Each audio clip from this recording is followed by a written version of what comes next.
Говорих си за безпощадни реалности. Последната игра, която ще разгледаме днес, се казва Dark and Darker.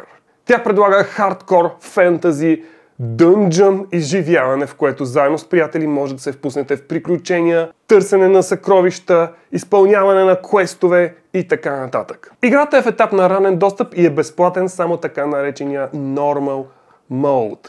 Ако платите еквивалента на $30, може да имате достъп до така наречения High Roller Mode, което ви дава достъп до пълното съдържание на играта. С само 55% одобрение от потребителите обаче Dark and Darker е трудна за препоръчване. Повечето потребители споделят, че е най-добре да играете само синглплеер частта с квестовете. И да не се впускате в съревнования с други играчи, защото там липсата на баланс и ужасната работа на разработчиците в последно време във връзка с пачването на играта ще ви съсипят нервите.